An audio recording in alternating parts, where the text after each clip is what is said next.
అది తప్పదు. ఇప్పుడు ఆ లెక్కనైతే బీజేపీ వాడు ఏం చేయాలి? మరి వాడిని అసలు ఎవరు పట్టించుకోవట్లే. బీజేపీ వాళ్ళకి ఇంకా మీరు చెప్పినట్టు జనసేన గురించి తెలుగుదేశం గురించి మనం మాట్లాడుకున్నాం. బీజేపీ వాళ్ళని అయితే ఆవిడ పట్టించుకుంటున్నాడు లేడు. అదే అవును, అంటే ఆ గెలిచిన సీట్లలో కూడా 8 సీట్లు 10లో 8 గెలిచారు వాళ్ళు. అక్కడ పట్టించుకోవట్లేదు. చివరికి సత్యకుమార్ యాదవ్ చెప్పి అధికారిని తెచ్చుకుంటే కూడా తరిమేసినటువంటి పరిస్థితి మంత్రి. కాబట్టి ఇక్కడ ఒకటి, నువ్వు మీ దగ్గర ఉన్న బలాలు పరిమితం, మీ ఇద్దరు కలిసిన అతి పరిమితం అని మీరే ఒప్పుకున్నారు. 21 జాలు నాకని చెప్పి జనసేన ఒప్పుకుంది, 10 జాలని బీజేపీ ఒప్పుకుంది. అంటే డామినేటింగ్ రోల్ తెలుగుదేశం దాన్ని ఒప్పుకున్నాక అంగీకరించు ఆధిపత్యాన్ని.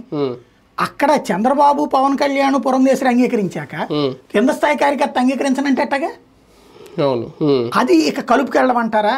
అది లోకల్ గా ఉండే లీడర్ని బట్టి ఉంటుంది. ఇప్పుడు చంద్రబాబు, పవన్ కళ్యాణ్ కలుపుకెళ్తున్నారు, వీళ్ళిద్దరూ కలిసి బీజేపీని కలుపుకెళ్తున్నారా?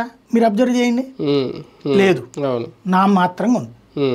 అలాగే ఎక్కడికక్కడ అంతా అనుకున్నట్టు జరగదు.